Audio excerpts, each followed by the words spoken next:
A place to rest was all she asked. The wind had no mercy. It was a living thing on the plains, a predator that stripped warmth from the bone and hope from the soul.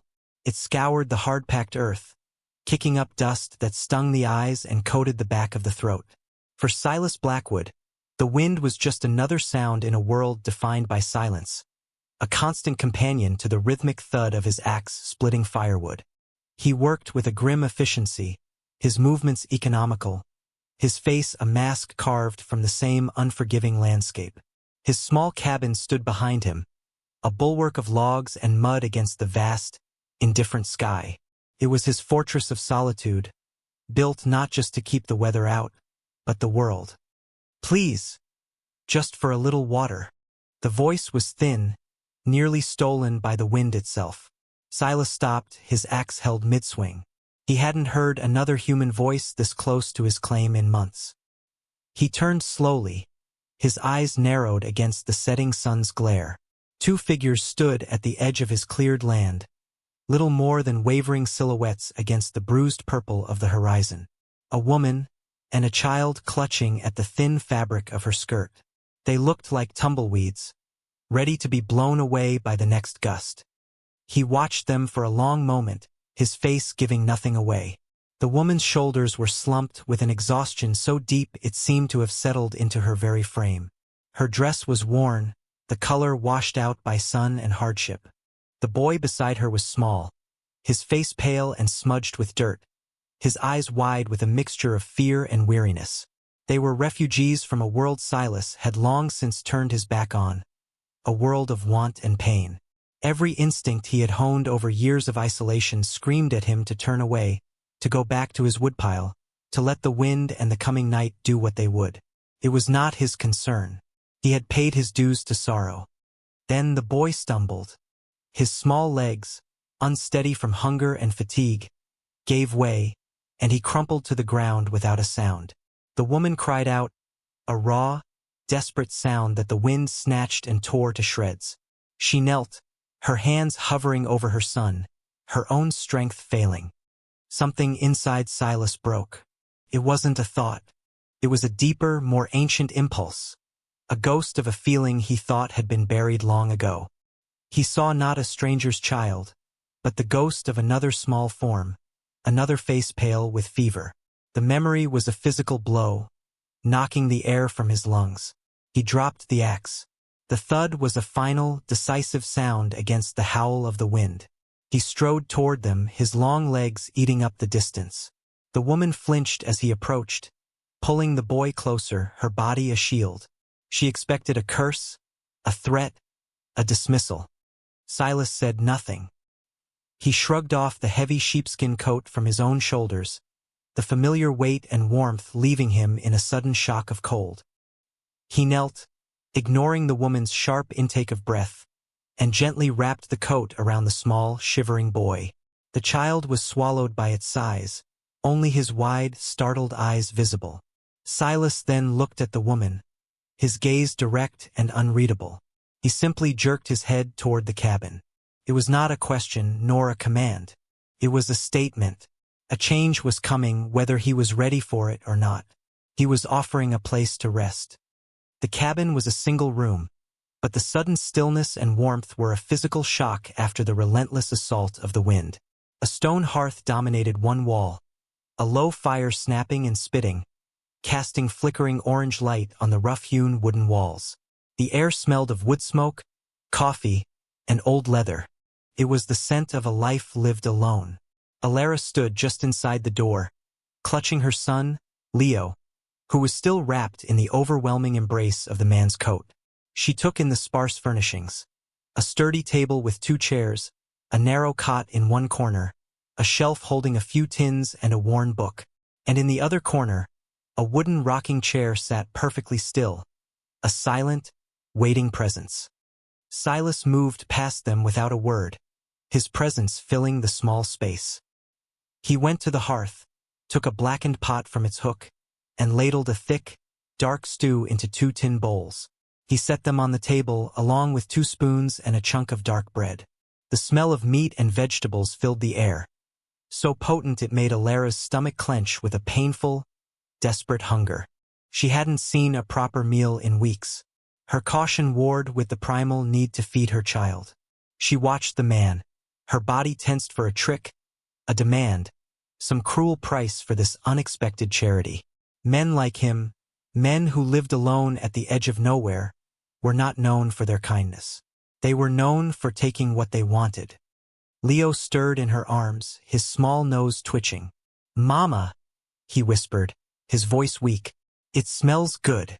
That was all it took. Her fear was a luxury she could not afford when her son was starving. Silas seemed to understand her hesitation. He didn't look at her, didn't press the offering. Instead, he took a bucket from beside the door and walked back outside, leaving them alone in the warmth and the light. It was a small gesture, but it was everything. It was an offering of space, a moment of trust. Alara let out a breath she hadn't realized she was holding. Her shoulders sagged. She carried Leo to the table and slid him onto one of the chairs. He was so small he seemed to disappear behind the tall bowl. "Eat, little one," she murmured, pushing the spoon into his hand. "Eat slowly." He did as he was told, shoveling the hot stew into his mouth with a child's single-minded focus. Alara watched him, her own hunger forgotten for a moment in the overwhelming relief of seeing him eat. Only when he had scraped the bowl clean and was leaning back, his eyelids heavy, did she allow herself to take the other bowl. She ate quickly, mechanically, her eyes still darting toward the door. The food was rich and filling, warming her from the inside out, but she couldn't shake the feeling that it could be snatched away at any moment. This was a brief respite, not a rescue. When Silas returned, he set the bucket of fresh water down without a word. He saw the empty bowls. He saw the boy, now fast asleep, his head resting on the table. He looked at Alara, whose face was still etched with a deep, guarded weariness. "Storm's coming in proper," he said, his voice a low rumble. "You can stay the night. There's a cot." She looked from the sleeping form of her son to the man's impassive face. The wind rattled the single window pane, a reminder of the unforgiving world she had to face.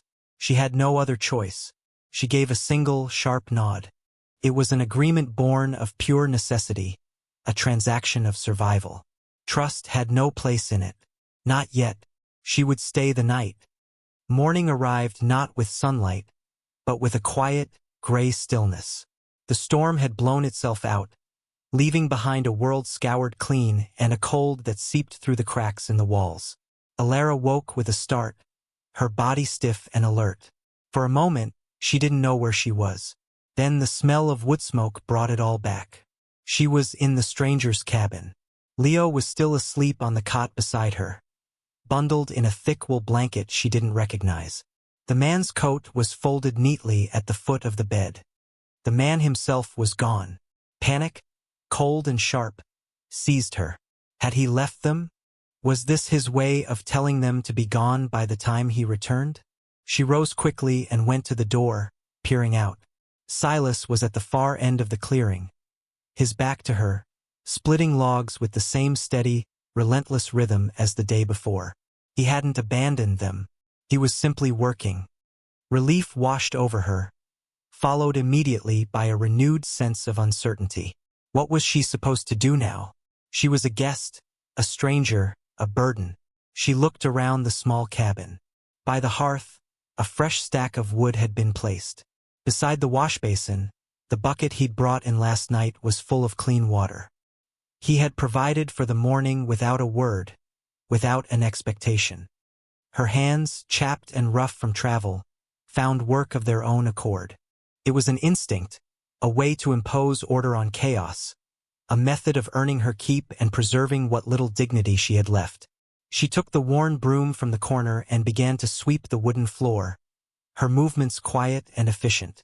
She tidied the few items on the shelf, wiped down the table, and folded the blankets on her cot into a neat square. She worked to make herself invisible, to erase the disruption their presence had caused. She was trying to pay her way in the only currency she had: labor. Leo woke and sat up, rubbing his eyes. He was quiet, his usual childish energy subdued by the strange surroundings. He watched his mother for a while, then his gaze drifted to the window, where he could see the big, silent man swinging his axe. He seemed less a man than a force of nature, as much a part of the landscape as the tall pines and weathered rocks. Days began to fall into a silent, unspoken rhythm. Silas would rise before dawn, his movements quiet as he stoked the fire and put coffee on to boil. He would leave a portion for her and the boy before heading out to his endless list of chores. Mending fences, tending to his single horse, clearing brush. Alara would wake to the warmth of the fire and the smell of coffee. She would feed Leo, then set about her own tasks. She cleaned, she mended. She cooked a simple midday meal from the supplies he silently left on the table. They ate together, but the space between them at the small table felt as vast as the plains outside. The clink of spoons against tin bowls was often the only sound. He never asked her name. He never asked where she came from or where she was going. She never offered the information. The silence between them was a heavy blanket, thick with unspoken histories and unasked questions. It was a language of its own, communicating a mutual understanding of pain. Each of them was an island, and the cabin was the small, still water that separated them. The wooden rocking chair in the corner remained empty, a silent monument to a life that had existed before them, a ghost in the room that neither of them dared to acknowledge. A week bled into two. The silent routine became a kind of fragile stability, a predictable pattern in a life that had been nothing but chaos. Alara began to notice the small things. The way Silas would always leave the heaviest piece of firewood on top of the stack, easy for her to roll into the hearth. The way he'd patched a small hole in the roof that had let in a draft she hadn't even mentioned. These were acts of quiet consideration, performed without acknowledgement, like offerings left at a shrine. She had a shawl, a thin thing of faded wool that was more whole than fabric. It offered little warmth, but it was one of the last things she had from her previous life, and she clung to it. One evening, exhausted, she left it draped over the back of a chair. The next morning, when she reached for it, she stopped. The dozens of small tears and frayed edges had been repaired. The stitches were clumsy, thick and uneven, the work of large, calloused hands that were more comfortable with an axe handle than a needle. He must have done it late last night, by the low light of the fire, while she and Leo slept.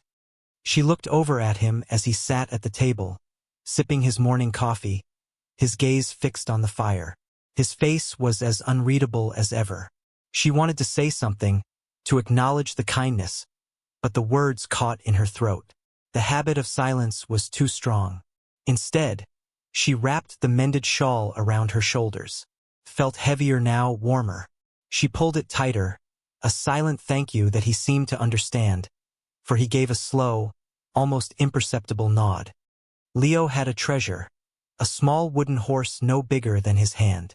Its leg had been snapped off during their long journey, but he carried it everywhere, the splintered stump a reminder of all they had lost. He would spend hours with it, whispering stories to it, making it limp across the cabin floor. One afternoon, while playing on the porch steps, he left it behind. Silas found it on his way in from the barn. He picked it up, turning the broken toy over in his rough hands. He saw the smooth, worn patches where a child's thumb had rubbed the wood over and over again. That night, long after the cabin had fallen quiet, Silas sat by the fire. He didn't sleep. He took out his sharpest knife and a small piece of scrap pine. With painstaking care, his large hands moving with surprising delicacy, he began to carve. He worked slowly, meticulously, shaping a tiny new leg. He matched the angle, smoothed the edges, and then, using a bit of resin from a pine knot, he carefully attached it to the horse's body. He held it up to the firelight, checking the repair. It was solid. He set the horse on the mantelpiece, exactly where the boy would see it first thing in the morning. The next day, a small, sharp gasp of pure joy broke the morning silence. Leo stood before the hearth, his eyes wide, holding the mended horse in both hands. He looked at the new leg, then up at Silas, who was watching him from the table. A slow, wondrous smile spread across the boy's face. He didn't say a word. He just ran to Silas and, with a bravery his mother had not yet found, placed the mended horse on the table directly in front of the man. It was a gift in return, an acknowledgement. The first bridge across the silent water between them had been built by a child and a broken toy. Outside, the sky began to grow heavy, the color of lead. Another storm was gathering on the horizon, this one promising to be far worse than the first. The storm arrived not as a guest but as an invader. It threw itself at the small cabin with a furious, shrieking wind that seemed intent on tearing the logs apart. Sleet and snow hammered against the window pane, and the world outside vanished into a churning vortex of white. The temperature plummeted. Inside, the fire roared, a defiant beast holding the cold at bay. But another, more insidious cold was creeping into the room. Leo had started with a cough that morning, a small, dry sound. By nightfall it had deepened, and a fever had taken hold. He lay on the cot, his small body shivering violently beneath the wool blankets. His face was flushed, his breathing shallow and rapid. Alara sat beside him, her heart a cold knot of terror in her chest. She bathed his forehead with a cloth dipped in cool water, but it was like trying to douse a forest fire with a tin cup. The fever only climbed higher. She was trapped. Trapped by the storm. Trapped by her own helplessness. The fear was a living thing, choking her, reminding her of another time, another sickness, another loved one she had been powerless to save. Silas came in from the barn, his shoulders and hat thick with snow. He took one look at the scene. The frantic, desperate look in Alara's eyes, the unnatural flush on the boy's cheeks, and the mask of indifference fell from his face. He moved with a sudden, calm urgency that cut through her panic. This was a landscape he knew. He had navigated this terrain before. "Boil water," he commanded, his voice firm but not unkind. He shrugged off his wet outer layers and knelt by the cot. He placed a large, surprisingly gentle hand on Leo's forehead. He didn't need to be told how bad it was. He could feel the dangerous heat radiating from the child. He went to a small wooden chest in the corner, one Alara had never seen him open. Inside were bundles of dried herbs, their faint, sharp scents filling the air. He selected several, his movements certain, and crushed them into a mug. "Willow bark," he said, answering her unasked question. "And yarrow. It will bring the fever down." He made a bitter, dark tea, forcing the boy to drink it sip by painful sip. Leo whimpered and tried to turn his head away, but Silas was firm, his voice a low, soothing rumble. "Just a little, son. It'll help." All through the long, howling night, he stayed by the cot. He didn't sleep. He changed the cool cloths on Leo's head. He spooned water and tea between the boy's cracked lips, and he spoke to him in a low murmur. Alara couldn't make out the words, but the tone was one of deep, gentle reassurance. It was the sound of a father. At the darkest point of the night, when the storm was at its most violent, Leo cried out in a delirious terror. Silas instinctively placed his hand on the boy's small chest, a solid, grounding weight. "It's all right," he whispered. "I'm here. You're safe." The boy's breathing evened out, and he sank back into a restless sleep. Alara watched from the rocking chair, which she had finally occupied without thinking. She had pulled it closer to the fire, her mended shawl wrapped tightly around her. Her own exhaustion was a distant hum. She was watching a side of this silent, solitary man she never could have imagined. She was seeing the ghost of the man he used to be. The grief that had carved the lines on his face was not just for his own loss, but a grief for all loss. In that moment, watching him tend to her son with such unwavering care, the last of her suspicion withered and died. She had arrived seeking shelter from a storm and had found it in the most unexpected of places. She had let him in. She had let him help. She had stayed. As the first pale, watery light of dawn filtered through the window, the fever broke. It receded like a tide, leaving Leo drenched in sweat but breathing easily, his sleep finally deep and peaceful. The storm, too, had exhausted its fury. The wind had died down to a low moan, and the world outside was buried in a profound, muffling silence of deep snow. The cabin was quiet, the only sounds the soft crackle of the fire and the gentle rhythm of the boys' breathing. Silas and Alara sat at the table, a tin cup of hot coffee in each of their hands.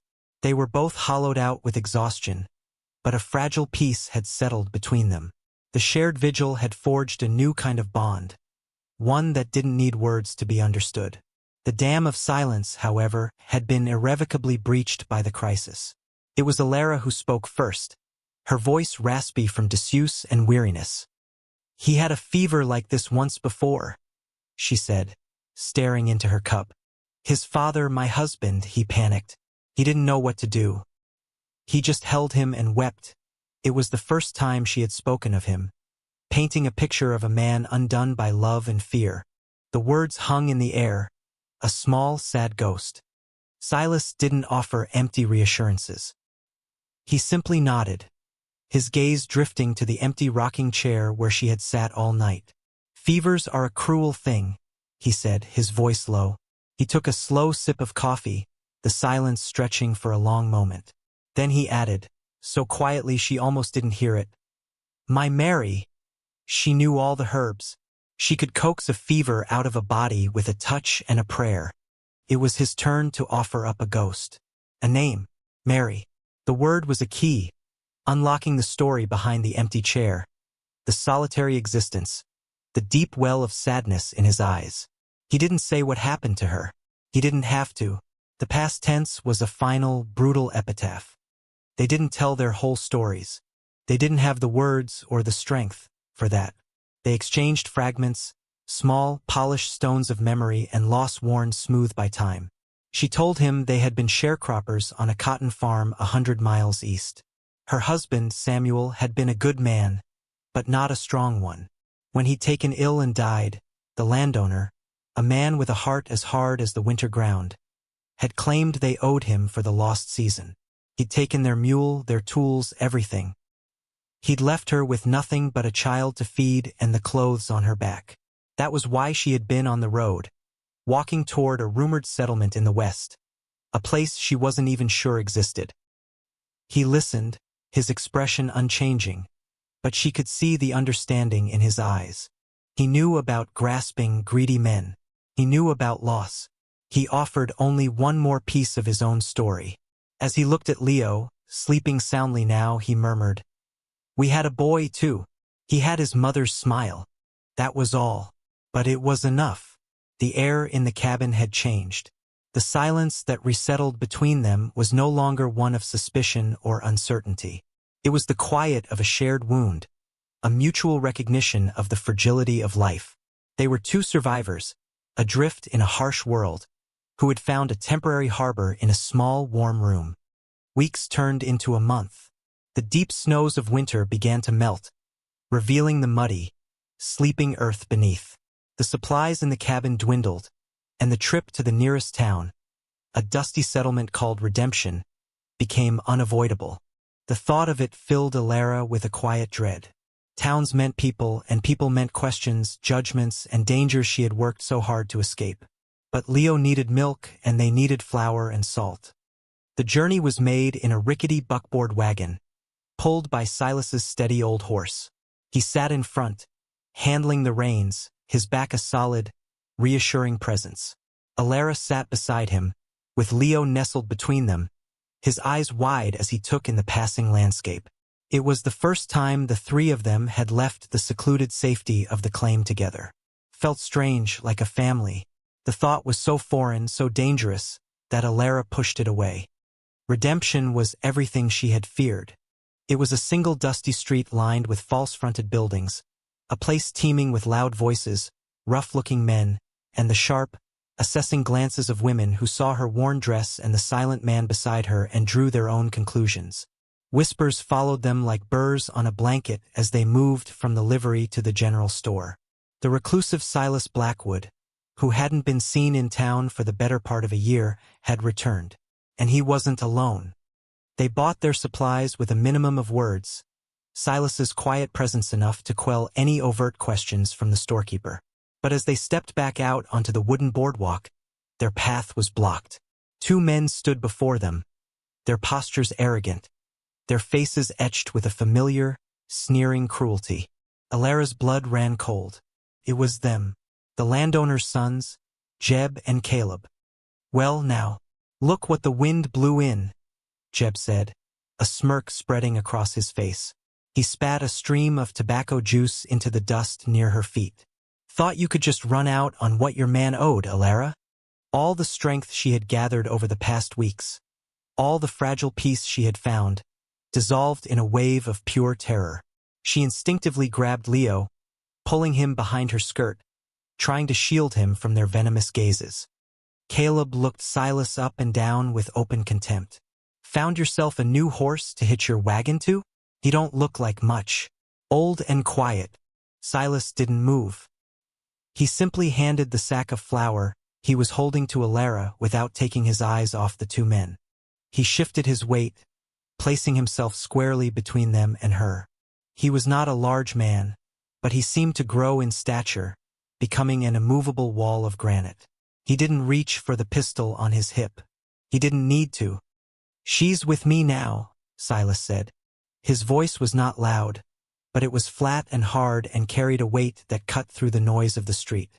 The entire boardwalk seemed to go silent. Jeb laughed, a harsh, ugly sound. "Is that right? You planning on paying her debts? She owes my pa a considerable sum." Silas took a single, deliberate step forward. He looked directly into Jeb's eyes, and for the first time, Alara saw the cold fire that banked deep within him. It was the look of a man who had lost everything and had nothing left to fear. "Her accounts are settled," he stated, each word a stone dropping into a deep well. "She's chosen her place. It's with me." The declaration hung in the air, absolute and final. It wasn't just a defense. It was a claim, public vow. Jeb and Caleb hesitated. They were bullies used to preying on the weak and unprotected. They saw something in Silas Blackwood's eyes, a promise of violence that was swift, certain, and utterly without remorse, and their bravado evaporated. They exchanged a nervous glance, muttered a curse under their breath, and backed away, melting into the small crowd of onlookers. Silas watched them go. Then he turned, took the flour sack back from Alara, and tipped his head toward the wagon. He led her and Leo through the silent, staring townsfolk without another word. He had not just protected her. He had redeemed her. In the eyes of the entire town, he had given her his name, his protection, his home. The ride back to the cabin was steeped in a new kind of silence. It wasn't the tense quiet of strangers or the somber quiet of shared grief. It was a silence charged with the immense weight of the words spoken in the street. "She's with me." The phrase echoed in Alara's mind, a promise of safety so profound it almost hurt to believe it. When the familiar shape of the cabin came into view, nestled amongst the pines, she felt a feeling she hadn't allowed herself in years, the feeling of coming home. Something had fundamentally shifted. The cabin was no longer just his shelter that she happened to inhabit. The invisible lines of ownership had blurred and dissolved. It was theirs. The change was reflected in Silas's actions. The day after their trip to town, he began building a proper bed frame for Leo, replacing the simple cot with a sturdy, raised bed that would keep him off the cold floor. He spent an afternoon repairing the sagging porch steps, making them solid and safe. These were the actions of a man settling in for the long haul, a man building a future. Alara, in turn, began her own act of faith. Using a portion of their meager funds, she had bought a small packet of vegetable seeds in town. The day after the porch was fixed, she took a spade and turned over a small patch of earth near the side of the cabin, where the sun hit brightest. She cleared the rocks and roots, her hands working the soil, preparing it for new life. As she pressed the tiny seeds into the dark, rich earth, it felt like she was planting a piece of her own hope, a small patch of green against the vast brown landscape. A few days later, Leo found a piece of charcoal from the fire pit and a smooth, flat piece of pine bark. While Silas was mending a harness on the porch, the boy sat on the new steps, tongue stuck out in concentration, and began to draw. When he was finished, he held it up for Silas to see. It was a child's simple, powerful art. A square house with a crooked chimney puffing out a swirl of smoke. And in front of the house stood 3 stick figures. One was tall and broad-shouldered. One was smaller with a triangle for a dress. And the smallest one stood between them, holding both their hands. Silas stopped his work. He took the piece of bark from Leo, his rough fingers gentle. He stared at the drawing for a long, long time.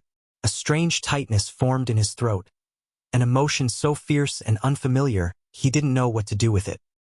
He looked at the boy, who was watching him with wide, expectant eyes. Silas gave a slow nod of approval. He took the drawing inside and propped it up on the mantelpiece, right next to the mended wooden horse. It was a portrait of their family. That evening, as the sun began to set, Alara was hanging a washed shirt on the line when she heard it. A sound so unexpected it made her freeze. It was the sound of Leo laughing. Not a small chuckle, but a full, free, belly-deep laugh as he chased a yellow butterfly that danced just out of his reach. The sound echoed in the quiet clearing, bright and clear and full of life. It was the most beautiful sound she had ever heard. It was the sound of a boy who felt safe. It was the sound of a home. The seasons turned with the slow, inevitable grace of the earth. The tentative green of spring deepened into the lush, heavy green of summer, then faded to the gold and rust of autumn. The routine of their lives continued, but it was no longer the silent, guarded dance of strangers. It was the comfortable, interwoven rhythm of a family. In the long summer evenings, Silas would sit on the porch steps and teach Leo how to whittle, his large hands guiding the boy's small ones, transforming a block of wood into a bird or a fish. In the afternoons, Alara would sit with Leo at the table, teaching him his letters, his voice sounding out the strange shapes with a growing confidence. The child's drawing remained on the mantelpiece, a silent testament to the home they had built. But the wooden rocking chair in the corner still sat empty. It was the last ghost, a piece of Silas's past so sacred that neither of them had dared to disturb it. It was Mary's chair. Alara understood that without ever being told. It held the shape of his grief, and she respected its boundaries. One evening in late fall, as a chill wind whispered of the coming winter, they sat inside by the fire. Leo was asleep in his bed, his breathing soft and even. Silas was cleaning his rifle, his movements methodical and practiced. Alara was mending a tear in the boy's trousers. The silence was comfortable, filled only with the snap of the fire and the whisper of the wind outside. She finished her task, knotted the thread, and set the trousers aside. Her eyes were drawn to the rocking chair. It seemed to call to her. Slowly, she stood up and walked over to it. She hesitated for a moment, her hand hovering over the smooth, worn wood of the armrest. She glanced at Silas. He had stopped his work, his hands still on the rifle, and was watching her. His face was in shadow, his expression unreadable. She took a breath and, with a quiet grace, sat down. The chair groaned softly under her weight, a sound like a sigh. She placed her hands on the armrests and gave a gentle push with her foot. The chair began to rock, a slow, steady back-and-forth motion. Creak, groan, creak, groan. The sound became a quiet rhythm in the room, a gentle heartbeat. She looked at Silas. He was still watching her, but the tension was gone from his shoulders. There was no pain in his eyes, no flicker of old sorrow.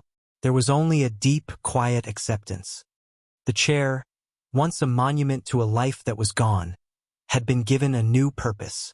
It was no longer a symbol of his loss, but a symbol of life returning to his home. Its steady, rhythmic creaking was the sound of the present, a gentle lullaby for the future. From the cold silence of a lonely man's cabin, warmth had grown.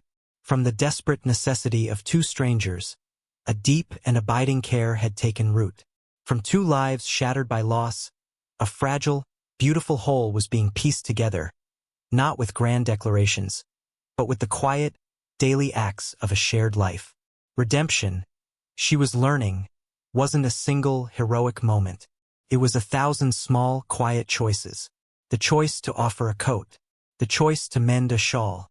The choice to sit in an empty chair and fill a house with the sound of living. Spring returned, painting the plains in tentative shades of green. The air, which had been sharp with winter's bite, was now soft and carried the scent of damp earth and new beginnings. The small garden Alara had planted the year before showed the determined green shoots of peas and beans, a testament to her faith. The world outside the cabin was waking, and so was the world within it. Leo's voice was a constant, chattering presence, no longer the hushed, timid whisper of a frightened child. He filled the small home with questions and stories and laughter. One evening, they sat together on the newly repaired porch steps, watching the last streaks of pink and orange fade from the vast sky. It was a ritual they had adopted, a quiet moment to mark the end of the day's work and the beginning of the evening's peace. The heavy sheepskin coat, the one Silas had wrapped around Leo on that first desperate day, hung on a thick wooden peg just inside the open door. It was no longer just his coat. It was a permanent fixture of their home, a silent reminder of the first thread of kindness that had bound them together. They sat without speaking, their shoulders almost touching. They didn't need words anymore.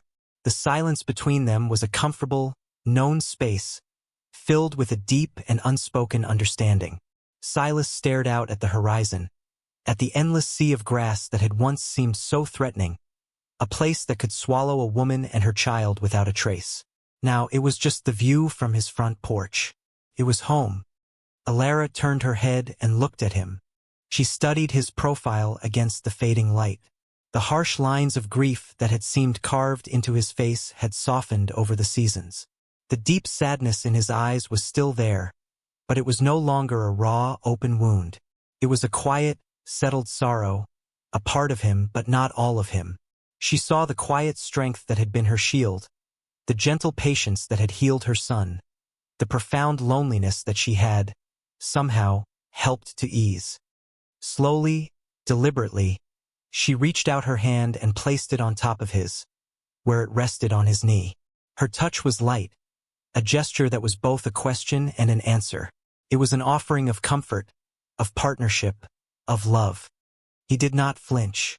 He did not pull away. For a long moment, he remained perfectly still, as if her touch were a fragile, wild thing that the slightest movement might startle away. Then, he slowly turned his own calloused, work-worn hand over and covered hers. His large, rough fingers gently laced with her smaller, softer ones, enclosing her hand in a grip that was both strong and tender. It was a simple, profound connection, a silent acceptance of everything that had passed between them and everything that was to come. A home, he was learning, wasn't just a shelter of four walls against the wind. It was a place where you were safe enough to be still, a place where another's hand fit perfectly in your own.